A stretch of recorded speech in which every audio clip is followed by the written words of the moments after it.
Like I was a hugger, always been a hugger. I didn't realize that is really jarring for a lot of Brits. I guess I'd started to understand very quickly that the formality on the outside. It was audacious, surprising, and brutally truthful. Veteran anchor Fredricka Whitfield did something that many in the mainstream media have been reluctant to do during a live CNN segment broadcast from Broadway. Make a distinct and unreserved distinction between Princess Catherine and Meghan Markle. Frederick's stern remarks put an end to the analogy, even if social media is still a source of arguments about who the current princess is. Catherine is far away from Meghan. Not with dignity, honor, or responsibility. The moment went viral very fast. Is just a master manipulator. It's the entire reason that they left the royal family in the first place. That they constantly banged on about saying we want privacy, we want privacy. Well, I don't think a 6-part Netflix series is privacy, nor is an Oprah interview. What she really wanted was Simply said, this woman is an expert manipulator. They insisted on stating, "We want privacy," which was the main reason they left the royal family in the first place. We desire seclusion. In my opinion, neither an Oprah interview nor a 6-part Netflix documentary constitute privacy. She genuinely want control. Getting yourself into. I played this. Piers Morgan came on my show after the Oprah interview and we talked about this, but I queued it up for you gals. Now we have video. I don't show my kids on TV because unlike these two, I actually don't want to exploit them. But I'll show you this video. My daughter Yardley, her face is... Viewers praised her for expressing what many people have considered, but few are brave enough to speak. And Meghan's meticulously manicured persona was about to undergo its most severe disintegration to yet. Those unpretentious remarks echoed like a royal thunderclap over newsrooms and social media. Whitfield did more than simply draw a line in one statement. She established a line that Meghan could no longer pass without being watched. The Duchess of Sussex has made contrast, drama, and victimization the cornerstones of her brand. However, Whitfield reminded everyone that being a royal isn't about being the loudest person. It all comes down to who gets the most respect in a subtle way and who serves the longest. I think, even a child can see, and I think Meghan can see. But then again, we see that Meghan has this obsession with Disney princesses. We're always hearing about her, talking about, the Disney girl that got her voice back, Ariel, right? And then she wants to be compared to Diana, which is diametrically opposite, because Diana... That's where Catherine shines and Meghan falters. Frederia's manner of speaking was equally as important as her words. 7 well-chosen sentences, devoid of any dramatics, laughter, or condescending tone, undermine years of glitzy magazine covers and moral media hype. She is not at all like Catherine. Whitfield said this in response to a pundit who made an effort to compare Meghan's recent glamorous outings to Princess Catherine's graceful attendance at royal functions. Frederica spoke clearly, and her credibility made the words seem like a gavel in a trial, while others skirted the analogy.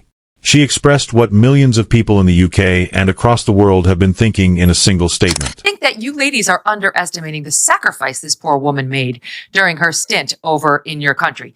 I give you, for example, the fashion. Look what this poor girl had to go through. SOT 28. Meghan Markle has never been Princess Catherine's replacement, heir, or mirror. Meghan's attempt to fit herself into a royal narrative based on tradition and dignity has been witnessed by the entire world. Catherine doesn't have to push anything, though. She just is. The criticism from Fredricka Whitfield wasn't meant as a personal jab. Track records served as its foundation. Although Catherine has dedicated more than 10 years to creating important projects such as the Royal Foundation Center for Early Childhood, Meghan's most noteworthy events have been picture shoots, media disputes, and legal actions. On air, Fredricka made a significant discovery. Instead of using publicity, the Princess of Wales leads with purpose. This is the main distinction between the two females. Catherine's influence is quantified. Now that some of the shock over Harry and Meghan's big announcement has eased just a little bit, the rampant speculation about why they want to leave their senior roles has not, and the issue of race keeps coming up. The CNN digital headline by senior entertainment writer Lisa France reads, "Coming or going, Meghan Markle gets the blame, and it's because of her race." Not by podcast clicks or likes, but by national initiatives, continuity, and public confidence. Meghan, however, has made every chance into a spectacle for the media. Instead of creating real, long-lasting programming, Meghan has made money off of grievances, as shown in the Netflix dowseries and the explosive Oprah interview. Additionally, Meghan's efforts frequently disappear as soon as they exist, but Catherine's initiatives speak for themselves. One is based on performance, while the other is based on service point. One of the most obvious distinctions between the two, as noted by Fredricka, is that Meghan is unable to move on. Meghan has participated in interview after interview and special after special since leaving her royal responsibilities, and each one has been filled with fresh allegations, claims, and complaints. She seemed to be caught up in a cycle of going back in time. Princess Catherine, in the meanwhile, Rory didn't slay dragons. He instead had to take on British tabloids in a society where class supposedly trumps race, even as racism clearly remains an issue. 24 hours after making their announcement, Meghan returned to Canada, where her son Archie currently is, and Harry is in London meeting with his father. She has experienced her fair share of public and familial difficulties. Has not spoken, yet she is still regarded as one of the world's most admired ladies. Silence has strength, as Fredricka said live. Meghan is unaware that Catherine's stillness is a sign of discipline rather than weakness. She is aware that presence, not exposure, is what monarchy is all about.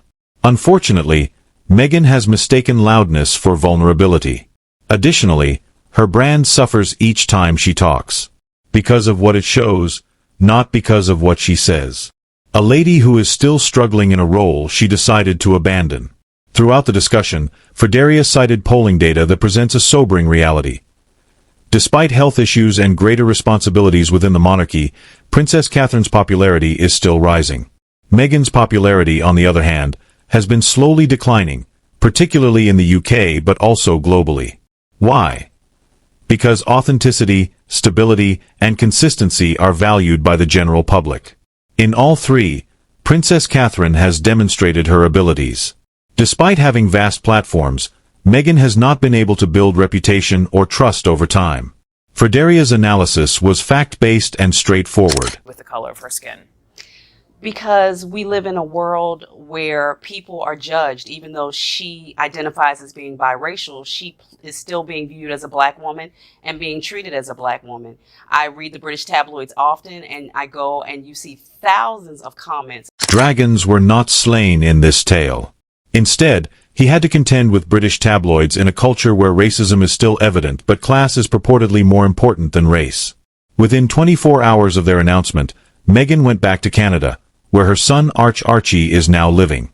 Additionally, Harry is meeting with his brother and father in London. Meghan discusses the monarchy's modernization. However, Catherine already does that without showing contempt. The public perceives that. The general public respects that. Furthermore, Meghan's well-manicured brand is not the response when asked who they would like to see head the next generation of the royal family. It is Catherine's constant embarrassment. Fredricka Whitfield was particularly critical of Meghan's activism's tone and delivery. Although Meghan portrays herself as a worldwide change agent, Whitfield questioned the sincerity of that claim. Meghan frequently uses camera teams, sophisticated lighting, staged walk-ins, and polished soundbites during her appearances.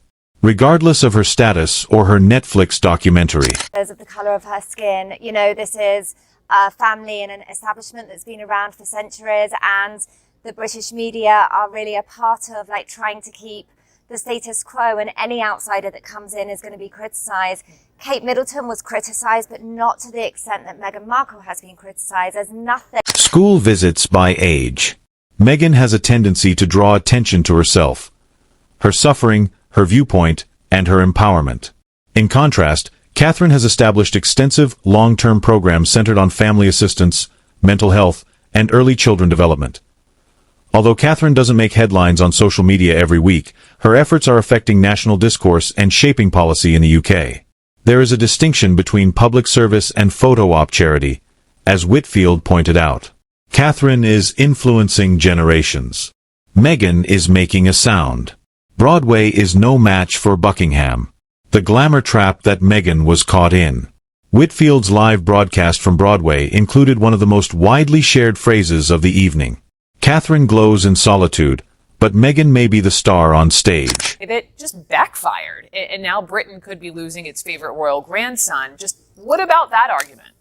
why is she receiving the blame when Harry has been outspoken about the fact that he doesn't want to be a traditional royal? I mean, just by virtue of the fact that he married a woman of color, he was letting them know, Buckingham is too good for Broadway. It was a critique of Meghan's addiction to the limelight rather than her looks. Meghan has kept up her red carpet appearances, going to high-profile Hollywood events and product launches, while Catherine has been stepping back from the spotlight to concentrate on her family and health. Due to her heavy reliance on celebrity culture, the Duchess of Sussex is beginning to seem more Kardashian than Kensington. Whitfield's statement echoed the sentiments previously held by the general population. Meghan has a part to play. Catherine's life is fulfilling. This was maybe the most striking contrast made in Frederick's part. Whereas Meghan has come to represent disorder, Catherine is now the emblem of continuity. Time has been shown by the Princess of Wales. The why. Like, why do they want to step back? You know, from the family, we talk about her. We also talk about him and what happened to his mother and maybe feelings he's always held on toward the royal family. And then there was this video over Christmas where they were left out. Did it have anything to do with something as simple as that? And once more, her readiness to uphold and fortify the organization she married into by accepting its obligations, adjusting to its customs, and winning the palace's and the public's trust. Meghan, on the other hand, has attacked the very organization that made her famous across the world and transformed her time as a princess into a personal brand based on grievances. According to Whitfield, you can't say you want nothing to do with the monarchy and still sell stories from inside it. Catherine accepts responsibility. Meghan takes advantage of it. The world has taken notice. Fredricka Whitfield is not a tabloid gossip queen or royal blogger, which is one of the reasons this incident blew out so fast. She has no known motive and is a well-respected CNN journalist. Disdain for the British media because of what happened to his mother, and this has just been a job that he was born into and had absolutely no say in whether he should or shouldn't continue in it. You know, for him now, he's met somebody who he truly loves. He has a son, and he's looking at the future of his family. Enhancing the effect of what she said. She wasn't using her position to gain influence. She wasn't trying to get ratings. She was evaluating two well-known individuals using a measured, reality-based approach. When she stated, "Let's be honest, Meghan Markle is not Princess Catherine," her cool honesty stood out in an era of viral stories and emotional manipulation. She doesn't even belong to the same group. There was no media hit job heard by the Globe. They heard a respectable, reasonable voice finally state what many others were too scared to speak in public. Fredricka concluded her speech with a statement that had an impact much beyond the CNN set. Meghan Markle is not the lone Princess of Wales. There is only one. The arguments, comparisons, and public relations operations came to a decisive conclusion. Despite being married to a prince, Meghan Markle was never considered a princess by the general public. Her own actions, decisions, and compulsion to make every royal situation about herself are the real reasons, not racism or tabloid pressure. Catherine has never had to struggle for acceptance.